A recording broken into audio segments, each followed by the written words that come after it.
my wife Rosemary, she's a nurse as well.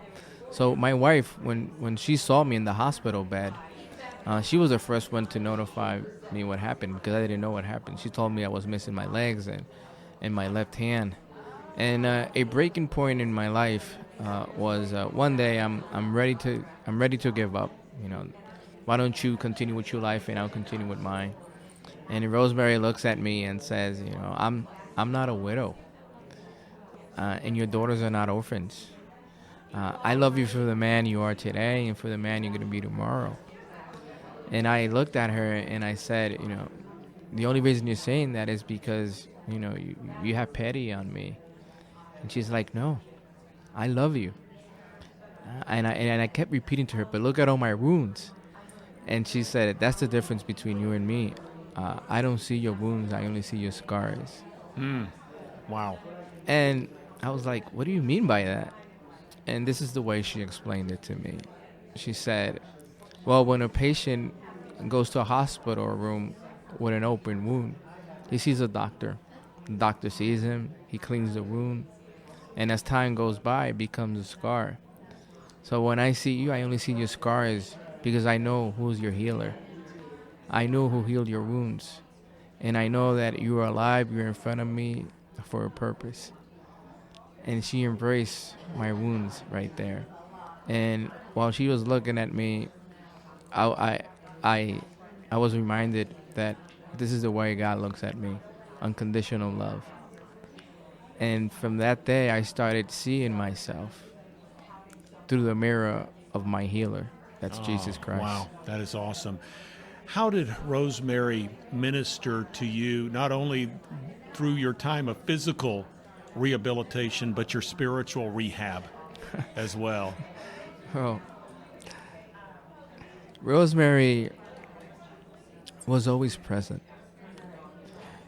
She showed me love when I didn't show her love.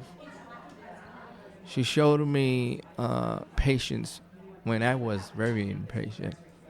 So seeing those actions, you know, through her, I saw an example of how God loved me. So that ministered to my life greatly. She always talked about me highly. This is my husband.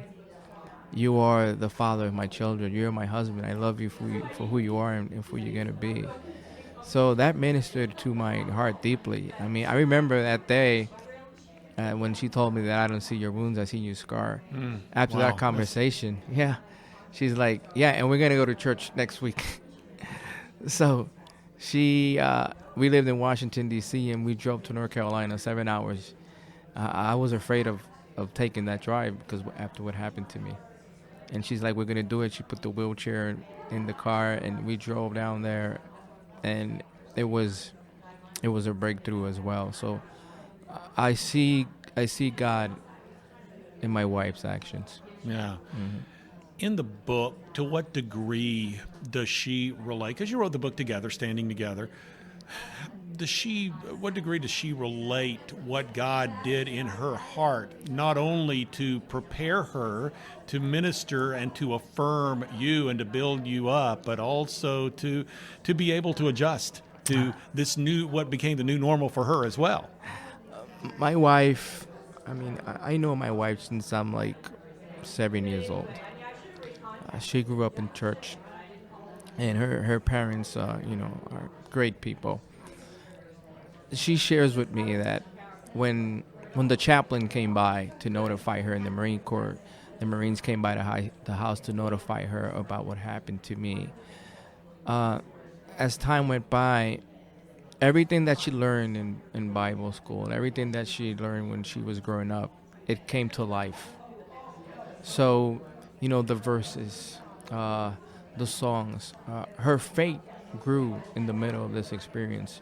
Because I think that is it in your weakness, in your weakest moment in life, when you surrender your weakness to the Lord, you are stronger. So in her experience, she shares with me that it was in this experience in her life that she said, you know what, I can't do this on my own. I have to rely on the Lord. And her faith grew, and God was taking care of her so she could take care of me. No,